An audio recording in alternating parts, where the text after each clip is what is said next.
नमस्कार दोस्तों, स्वागत है आपका अपने यूट्यूब चैनल सनराइज क्लासेस में। और आज हम लोग पढ़ेंगे घड़ी का पार्ट 2। कल की क्लास में हमने पढ़ा था घड़ी में कोण कैसे निकालते हैं, यानी दो जो समय दे देता है उसमें दोनों उस समय के बीच में दोनों सुइयों के मध्य में हम लोग कोण निकालना सीखे थे। यानी हम लोग फार्मूला उसको लिख लिए थे और उसी फार्मूले के अनुसार जो क्वेश्चन बनते थे उसको हम लोग कर लिए थे। आज हम लोग पढ़ेंगे उसके आगे के कंटिन्यू। जो आज की क्लास में हम लोग पढ़ेंगे उसमें क्वेश्चन पूछा जाता है कि 0 डिग्री के कोण कब बनेगा, यानी 0 डिग्री का कोण 1 घंटे में कितनी बार बनता है, और 12 घंटे में कितनी बार बनता है, और 24 घंटे में कितनी बार बनता है। क्वेश्चन सीधे पूछा जाता है। ठीक, एक बनता है 0 डिग्री का कोण, वो किस तरह बनता है, यानी 0 डिग्री का जब कोण बनता है तो उसमें दोनों सुइयां आपस में एक दूसरे के ऊपर होती हैं, यही तो होता है। यानी क्वेश्चन बनेगा 0 डिग्री का कोण, या तो पूछेगा अधिव्यापन, यानी अधिव्यापन कब होगा। ठीक, इस तरह क्वेश्चन बनता है। देखो बनता कैसे है।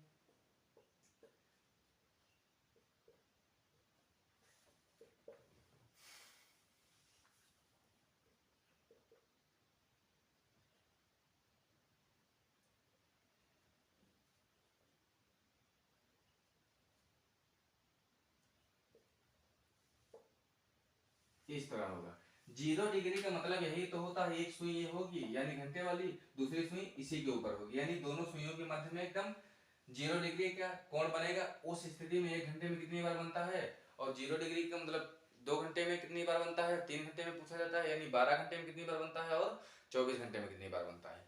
इस प्रकार से क्वेश्चन पूछा जाता है। तो 0 डिग्री वाली हम सबसे पहले बात जानते हैं, यानी 0 डिग्री का कोण 1 घंटे में कितनी बार बनता है। तो 0 डिग्री का 1 घंटे में बनता है एक बार, और 12 घंटे में बनता है 11 बार, और 24 घंटे में बनता है 22 बार। ठीक, यानी 1 घंटे में तो एक बार बनता है, 12 घंटे में 11 बार बनता है, एक बार नहीं बनता है। वो एक बार कहाँ पे नहीं बनता है, वो एक बार जो बनता नहीं है वो 12 और 1 के मध्य में नहीं बनता। कहाँ पे नहीं बनता है, 1 के मध्य में। 12 और 1 के मध्य में 0 डिग्री का कोण कोई नहीं बनता है। अब देखो कैसे नहीं बनता है। ठीक, मान लिया जाए इस तरह होगा, इसी तरह तो होगा, यानी मिनट वाली सुई 12 पे होगी और घंटे वाली 12 पे होगी। ठीक, यही तो बना होगा। ठीक, अब देखो, अब 12 और 1 के मध्य में जब इस तरह घूमेगी सुई, इस तरह घूमेगी, यही तो घूमेगी। इस तरह घूमते हुए जब मिनट वाली सुई है, मिनट वाली सुई है, मिनट वाली सुई इस तरह जब घूम के 1 पे जाएगी, ठीक, तब एक बार यहाँ कोण बन जाएगी, 1 पे बना। फिर इसी तरह जब 2 से घूम के जाएगी तो 2 पे भी एक बन जाएगा। इसी तरह सब जगह एक एक मतलब कोण बनता जाएगा, एक बार 0 डिग्री बनता जाएगा, यानी सुइयां एक दूसरे के ऊपर आएंगी हर घंटे में एक बार। लेकिन 12 और 1 के मध्य में नहीं आती है। देखो, जब सुई 11 पे रहेगी, मिनट वाली सुई यानी घंटे वाली सुई इस पे रहेगी और मिनट वाली सुई 12 पे रहेगी, तो ये घूमती हुई इस तरह जब आएगी, इस तरह आएगी, तो इस पे बन जाएगा एक बार कोण। यहाँ पे जब बनेगा तो 12 और इसके बीच में एक बार बन जाएगा।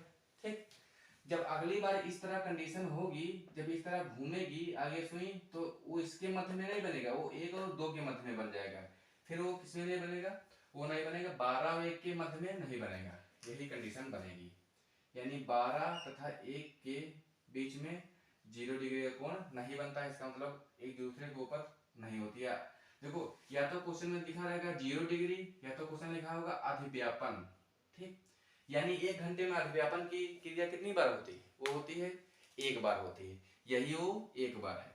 और 12 घंटे में कितनी बार, जब 12 घंटे में हर घंटे में मतलब हर 12 घंटे में एक बार 12 और 1 आएगा, उस घंटे में नहीं बनेगी, इसका मतलब 12 और 1 के बीच में नहीं बनेगी, तो एक बार नहीं बनेगी। 12 घंटे में बनेगी कितनी बार, 11 बार, क्योंकि उस वही एक कंडीशन होगी जिसमें नहीं बनेगा। दूसरी कंडीशन पूछा जाएगा कि 24 घंटे में कितनी बार बनती है, तो 22 बार बनेगी, 24 बार नहीं बनेगी, यही कंडीशन होगी। ये तो हो गई 0 डिग्री वाली। इतना नोट करने के बाद हम लोग पढ़ेंगे 180 डिग्री वाली।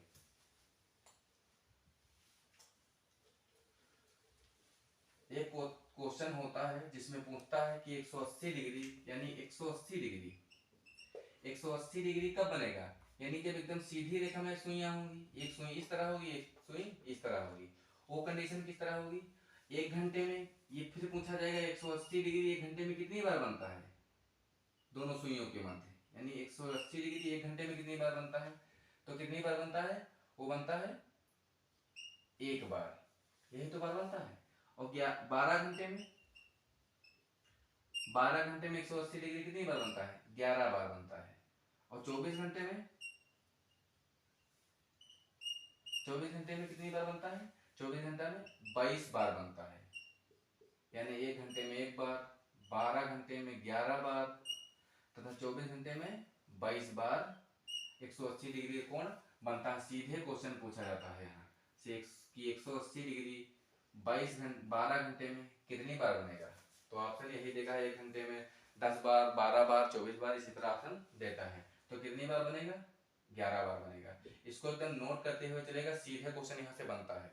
अब देखो फिर वही कंडीशन बनेगी, 180 डिग्री वाला कोण कहाँ पे नहीं बनता है? तो कहाँ पे नहीं बनता है? वो नहीं बनता है यहाँ पे 6 और 5 और 6 के मध्य में नहीं बनता है। तो 180 डिग्री का वो एक बार जो नहीं बनता है वो 6 और 5 और 6 के मध्य में नहीं बनता है, 5 और 6 के मध्य में नहीं बनता है। इतना नोट करने के बाद हम लोग पढ़ेंगे 90 डिग्री वाला कोण। ठीक, यानी 180 डिग्री का वही सेम कंडीशन है। 0 डिग्री वाली, वो 0 डिग्री की बात करें चाहे 180 डिग्री की बात करें, दोनों कंडीशन सेम है। बस 0 डिग्री में जो होता था वो 12 और 1 के बीच में नहीं बनता था, और जो 180 डिग्री का है वो 6 और 5 के मध्य में नहीं बढ़ेगा। फिर क्वेश्चन पूछा जाएगा कि 90 डिग्री लिखा होगा या लिखा होगा समकोण, यानी दोनों सुइयों के मध्य में समकोण कब बनेगा, ये कंडीशन आपसे पूछी जाएगी। तो इसमें फिर वही कंडीशन पूछी जाएगी, एक घंटे में कितनी बार समकोण बनता है दोनों सुइयों के मध्य? तो एक घंटे में एक बार बनता है, सॉरी, एक घंटे में 2 बार बनता है, 2 बार बनता है। फिर 12 घंटे में कितनी बार बनता है? तो 12 घंटे में 22 बार बनता है, 22 बार बनता है। 24 घंटे में 44 बार। ठीक, अब देखो एक घंटे में दो 12 घंटे में 24 बार बनना चाहिए, लेकिन बन कितनी बार रहा? 22 बार, यानी 2 बार नहीं बन रहा है। 2 बार कहाँ नहीं बनेगा? एक तो 3 और 4 के मध्य में नहीं बनेगा, 3 और 4 में। एक नहीं बनेगा 9 और 10 के मध्य में, इसमें भी नहीं बनेगा। यानी इस 3 और 4 के मध्य में जब होगी सुई, दोनों सुइयां, तो भी नहीं बनेगा, और इस 9 और 10 के बीच में होगी तो भी नहीं बनेगा। ये कंडीशन होगी जब 90 डिग्री या समकोण की बात करेगा। तो कब नहीं बनेगा, कब कब नहीं बनता है? 3 और 4 में नहीं बनता है, और 9 और 10 में समकोण नहीं बनता है। इतनी बात समझ में आई कि नहीं? ये इतना हो गया 90 डिग्री को लेके। इसको नोट करते हैं, उसके बाद में हम लोग आगे बढ़ेंगे दर्पण प्रतिबिंब और जल प्रतिबिंब के बारे में। हो गया नोट? देखो अब उसके बाद में क्वेश्चन पूछा जाता है दर्पण प्रतिबिंब से।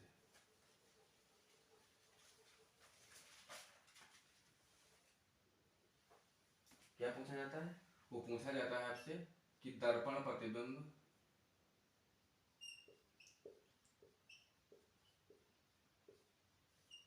इससे पूछा जाता है दर्पण प्रतिबिंब में। जैसे आपसे क्वेश्चन पूछ लेगा कि 6:10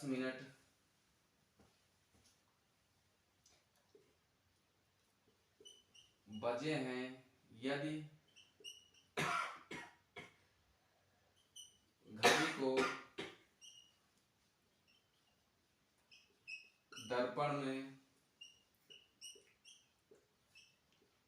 देखा जाए तो समय क्या होगा? समय क्या होगा, ये आपसे क्वेश्चन पूछा जाएगा।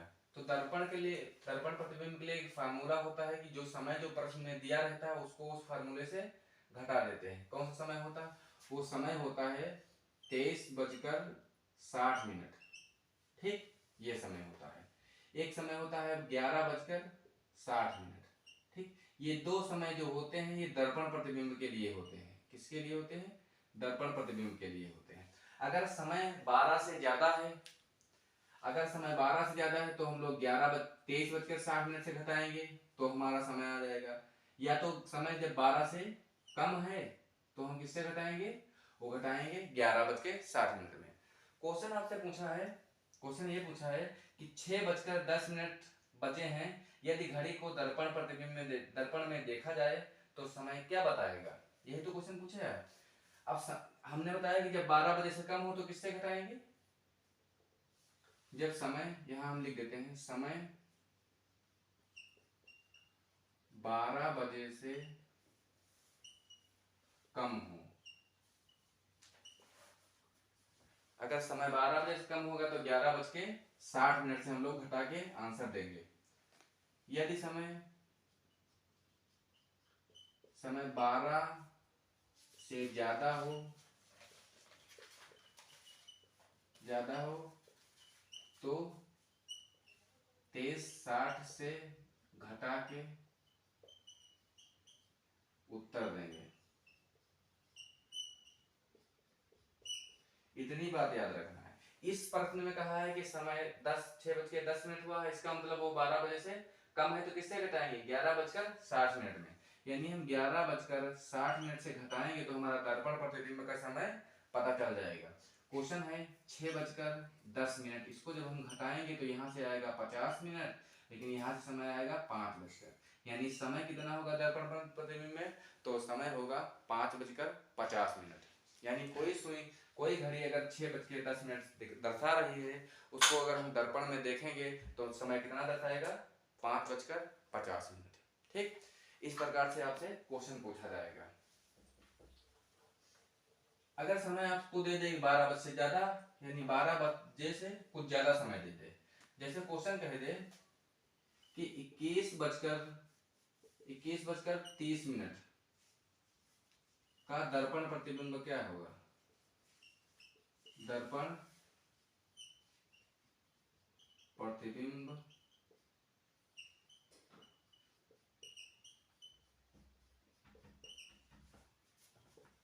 क्या होगा।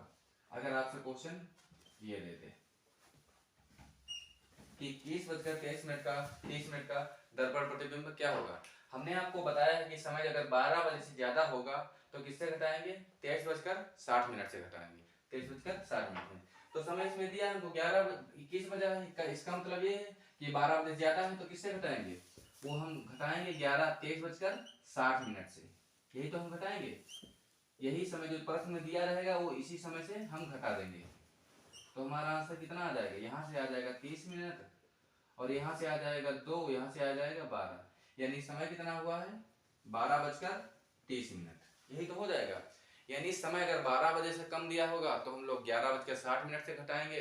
अगर समय 12 बजे से ज्यादा दिया होगा तो हम लोग 23:60 से घटाएंगे, हमारा आंसर आ जाएगा। ठीक, अगर क्वेश्चन इस तरह पूछेंगे कि दर्पण में जब हम एक घड़ी है जो हम दर्पण में देख रहे हैं तो इतना समय हो रहा है, तो हमारा सही समय क्या होगा। तो अभी हम लोग क्या करेंगे, इसी फार्मूले से हम लोग घटाएंगे, आंसर देंगे तो हमारा आंसर सही हो जाएगा।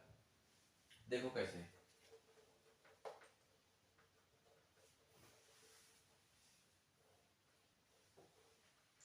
क्वेश्चन कहेगा एक घड़ी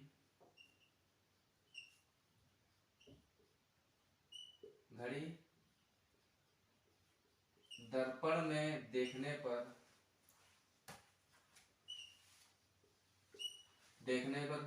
5:20 समय बता रही है,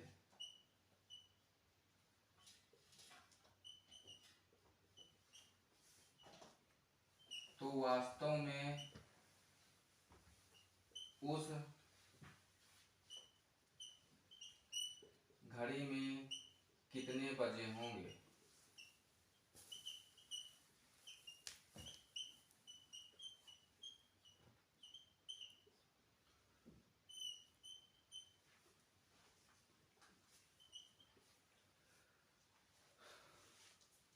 अगर आपसे सवाल पूछे कि यदि घड़ी दर्पण में देखने पर, एक घड़ी दर्पण में देखने पर समय इतना दिखा रहा है, इसका मतलब ये जो समय दिया है ये समय सही तो नहीं दिया है, क्योंकि हम दर्पण में देख रहे हैं तो दर्पण में हमको कुछ समय दूसरा दिखाई देता है और जो समय जो होता है वो दूसरा होता है। यही तो बात है, इसका मतलब ये गलत समय दिया गया है। तो जब इस समय दर्पण में देखने पे 5:30 हुआ है, इसका मतलब वो समय तो है नहीं सही, तो हम लोग क्या करेंगे, तो इसी समय को जब हम इस फार्मूले से जब घटाएंगे तो हमको एकदम सही समय की जानकारी हो जाएगी। तो समय तो पूछा है कि वास्तव में उस घड़ी में कितने बजे होंगे, तो समय कितना है, 12 बजे से कम है, तो इसका मतलब किससे घटाएंगे, 11 बजे से 11:60 से घटाएंगे। कितना घटाएंगे, यही समय जो प्रश्न में दिया होगा उसी समय को घटा देना है। समय कितना आएगा 40 मिनट, यहाँ से कितना होगा 6, यानी बचा कितना है 6:40 हुआ है, लेकिन जब दर्पण पे हम देख रहे हैं तो कितना दिखा रहा है 5:20 दिखा रहा है। इसका मतलब कुछ ना कुछ अंतर आएगा, दर्पण में देखने में हमेशा चीजें पलट जाती हैं। ठीक, इस प्रकार से हमको आएगा। अब देखो ये होता कैसे है, रियल में वास्तव में कैसे घड़ी में बदलता है वो देखते हैं। ये तो हम लोग जान गए कि फार्मूले में यही इतना याद रखेंगे तो सवाल तो बन जाएगा, लेकिन चीजें होती कैसे हैं वो हम लोग देखेंगे। अभी हमने आपको बताया कि 5 बजकर कितना बताया था, 5:20 हुआ, तो सही समय कितना आया था 6:40 तो आएगा, यही तो आया था। ठीक, यही ये समय हमारा सही आया था। 11:60 से इसको जब हम घटाएंगे तो कितना आएगा 6:40 में, ये हमारा सही आएगा। अगर दर्पण प्रतिबिंब में हम घड़ी का चित्र बनाते हैं तो कैसे बनाएंगे, देखते हैं वास्तव में होता कैसे है। यहाँ पे 12 होगा, यहाँ पे 3 होगा, यहाँ पे 6 होगा और यहाँ पे 9 हो जाएगा। इसी तरह तो कुछ होगा घड़ी में, यहाँ 1 होगा, यहाँ 2, यहाँ 3, यहाँ 4, यहाँ 5, यहाँ 7, यहाँ 8, 9, 10 और 11। हमने कहा जो घड़ी में जो दर्पण में हम देखे तो क्या दिख रहा था, समय 5:30 दिख रहा था, यानी समय कहाँ पे होगा 5:30, तो 5 कहाँ पे बजेगा 30 मिनट होगा, इसका मतलब घड़ी मिनट वाली सुई कहाँ पे होगी 6 पे होगी, 20 मिनट है, 5:20, 20 मिनट होगा, इसका मतलब घड़ी की सुई मिनट वाली सुई कहाँ पे होगी 5 पे होगी, 5 पे होगी, 1 2 3 4, यानी किस पे होगी 4 पे होगी मिनट वाली। बजा कितना है 5 बजकर, ठीक है 5:20 हुआ है, तो आधा बीच में तो होगी नहीं, 5 से इसके थोड़ा बीच में होगी, यानी घंटे की सुई कहाँ पे होगी इस पे, ये मिनट वाली सुई, ये घंटे वाली सुई। अब देखो बन गया, यही तो बना है, समय सही बना कि नहीं बता, 5:20 हुआ है, ये घड़ी का समय है, घड़ी का दर्पण वाला समय है, ये सही वाला समय है। देखो वास्तव में होता कैसे वो हम लोग देख रहे हैं कि हम लोग घटाते तो हैं तो सही बात है, लेकिन रियल में कैसे दर्पण काम करता है। दर्पण का मतलब होता है जब इस तरह जब लगाएंगे तो सुइयां पलट जाएंगी, यही तरह तो पलट जाएंगी। कितना होता है 6:40 हो जाएगा। अब देखो मेरी बात, जो जब हम यहाँ पे दर्पण लगाएंगे, यहाँ पे हमारा दर्पण लगा है, यहाँ पे दर्पण लगाया है, दर्पण का मतलब होता है ये वाला सिस्टम एकदम पूरा पलट जाएगा, तो हमारी घड़ी किस तरह बन जाएगी, इस तरह बन जाएगी, इस तरह बनेगी। जब घड़ी पलटती है तो जहाँ पे 12 लिखा रहता है वहां पे 12 लिखा रहता है, और जहाँ पे 6 लिखा रहता है वहां पे 6 लिखा रहता है, लेकिन जहाँ पे 3 होता है वहां पे 9 चला आता है, क्योंकि ये पलट के उधर चला जाएगा, इधर के जितने भी यहाँ से इस वाले पार्ट से इस वाले पार्ट से ये दोनों पॉइंट से सेम रहेंगे, 12 यहाँ पे है तो 12 वहीं पे रहेगा, 6 यहाँ पे है तो 6 यहाँ पे रहेगा, लेकिन इधर के अंक सब इधर आ जाएंगे और इधर के अंक सब उधर चले जाएंगे। तो 12 के बाद कितना है 1 है, तो 1 आ जाएगा 11 की जगह पे, 11 आ जाएगा 12 की जगह पे, यही तो कंडीशन बन जाएगी इस तरह।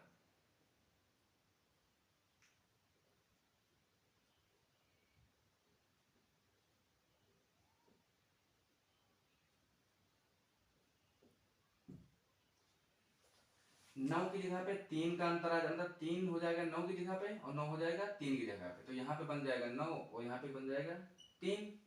ठीक है, 3 के ऊपर जो 10 है, 9 के ऊपर जो 10 है वो कहाँ जाएगा, उसी के सामने वाले नंबर से पलट जाएगा, तो यहाँ पे आ जाएगा 4 और यहाँ पे क्या आ जाएगा 10। ठीक, यहाँ पे देखो 9 के बाद 8 है, तो 8 किससे बदलेगा, इसके सामने वाले अंक से, किससे बदलेगा इसके सामने वाले अंक से, यानी यहाँ पे हो जाएगा 2 और यहाँ पे कितना हो जाएगा 8। ठीक है, अब क्या बदलना बाकी है? अभी बदलना बाकी है 6 के बगल में। 6 के बगल 7 होता, 7 किससे बदलेगा? 7 बजेगा उसके सामने वाले से। तो यहाँ पे 1 था तो यही 1 आ जाएगा यहाँ पे। यहाँ पे 7 था, 7 कहाँ पहुंच जाएगा? वहां पे। इसके 12 से पहले होता है 11, 11 उसके सामने वाले से बदलेगा किसके? उसके सामने क्या है? 5।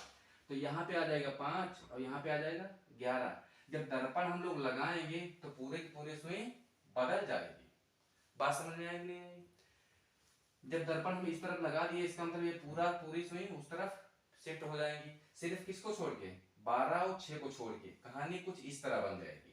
ठीक, जो सुई हमारी 11 पे थी, 11 पे थी, इसको जब पलटेंगे तो कहाँ पे आ जाएगी? जो 10 पे थी, यहाँ पे देखो, जो सुई 4 पे थी, 4 की जगह पे क्या हो जाएगा? जब सुई यहाँ पे थी, इसको जब पलटेंगे तो सुई 6 से कितनी दूर थी? 1 खाना 2 खाना थी, 6 से कितनी दूर पर जाएगी? 1 खाना 2 खाना, यानी एक सुई आ जाएगी 2 पे। यही तो कुछ कंडीशन बन जाएगी। मिनट वाली सुई कहाँ पे आ जाएगी? 6 पे। 6 के बगल में कितना था? 5 था। तो 6 की जितनी दूरी पे ये वाली सुई थी उतनी दूरी पे इस तरफ आ जाएगी, ये दर्पण लगेगा, इस तरफ पलटेगा। तो यानी सुई कहाँ पे आ जाएगी? वाली सुई आ जाएगी यहाँ पे, कुछ इस तरह बन जाएगी। 6 बजकर कितना हुआ है? 10, 10, 20, 30 और 40। 6 बजकर कितना हुआ है? 6:40 हुआ है। कहने का मतलब इतना हम लोग करेंगे नहीं, क्वेश्चन में नहीं करेंगे, लेकिन रियल में होता इसी तरह है कुछ परिवर्तन। ठीक, तो कैसे होता है? इस तरह परिवर्तन होता है। ठीक, तो हम लोग जब समय देगा उसको सिर्फ इसी समय से हम लोग घटा देंगे और हमारा दर्पण प्रतिबिंब वाला समय आ जाएगा। इतना हम लोगों को माथा पच्ची करना नहीं, क्योंकि सवाल में सिर्फ जैसे सवाल क्वेश्चन देगा उसको हम इसी समय से घटा के आंसर आ जाएगा, सिर्फ याद कितना रखना है, इतना रखना है। लेकिन रियल में होता किस तरह है? इस तरह। ये हमारा हो गया वाटर प्रतिबिंब। ठीक, एक क्वेश्चन और पूछता है, क्वेश्चन पूछता है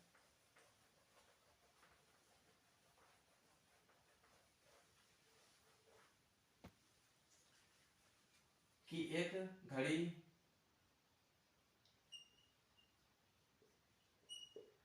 घड़ी जो जिसमें 10:10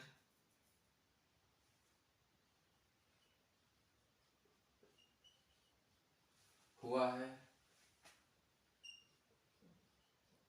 उसके दाएं तरफ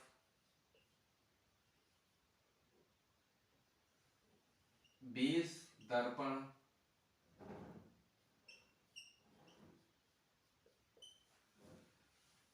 लगा दिए जाएं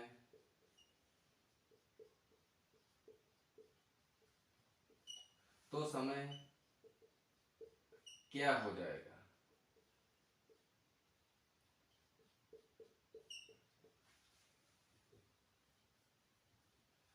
एक घड़ी जिसमें 10:10 हुआ है, अगर उसके दाईं तरफ 20 दर्पण लगा दिए जाए तो समय क्या होगा?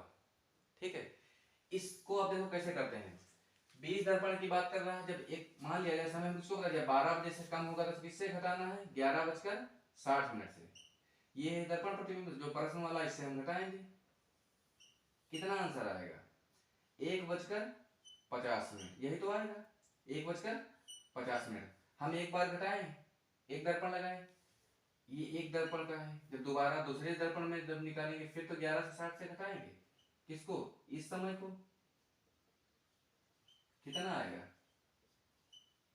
10 फिर समय आएगा, यही तो आएगा। ठीक, फिर तीसरे दर्पण में देखेंगे किसको? इसी को। 11:60 को 10:10 को घटाएंगे, कितना आंसर आएगा? इतना तो आएगा 1 चौथा दर्पण अगर हम फिर लगाएंगे इसी प्रकार 11:60 में अगर 1:50 को घटाया जाएगा, कितना आंसर आएगा? देखो, जब एक दर्पण लगा तो समय हो गया 1:50, जब दूसरा लगा है फिर हो गया समय वही जो प्रश्न में दिया था, फिर तीसरा लगाए फिर 1:50 होगा, फिर चौथा जब लगाए फिर समय प्रश्न वाला हो गया। इसका मतलब ये है जब हम सम दर्पण लगाएंगे यानी सम संख्या में दर्पण लगाएंगे तो समय कौन सा मिलेगा हमको? वही वाला जो प्रश्न में दिया होगा। अब जब विषम दर्पण लगाएंगे यानी एक दर्पण होगा या 3 दर्पण होगा या 5 होगा या 25 होगा या 27 होगा या 29 होगा या 21 होगा या 19 होगा, जो भी विषम दर्पण लगे रहेंगे उसका मतलब एक बार हम दर्पण से आंसर निकाल देंगे, दर्पण प्रतिबिंब निकालेंगे तो आंसर हमारा आ जाएगा। इसका मतलब समझ में आया कि नहीं आया? तो हम लोगों को जब इस तरह के क्वेश्चन दिया रहेगा तो हम लोगों को करना क्या है, इस तरह निकालना नहीं कि दर्पण की संख्या दे दे 25 तो हम 25 बार निकालते रहेंगे, इस तरह नहीं करना है। क्वेश्चन में एक पॉइंट लिखेंगे जो इंपॉर्टेंट पॉइंट होगा, अगर दर्पण की संख्या सम है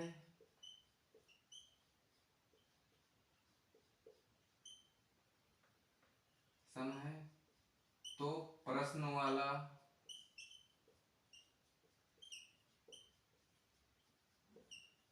समय ही उत्तर होगा। यानी अगर दर्पण की संख्या सम है, कितनी है? सम। यानी यहाँ 2 दे दे, 4 दे दे, 6 दे दे, 8 दे दे, 10 दे दे, 200 दे दे, 700 दे दे, 800 दे दे, 900 दे दे, 1000 दे दे, 10,000 दे दे। दर्पण की संख्या जब सम होगी तो आंसर क्या होगा? जो प्रश्न में दिया होगा यही हमारा आंसर हो जाएगा। लेकिन यदि अगर दर्पण की संख्या विषम होगी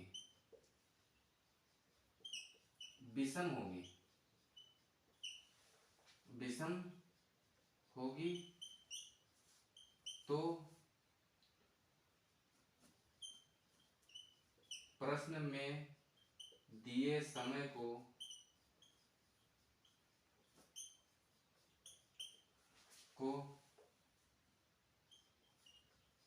फार्मूला वाले समय से घटा के उत्तर देंगे।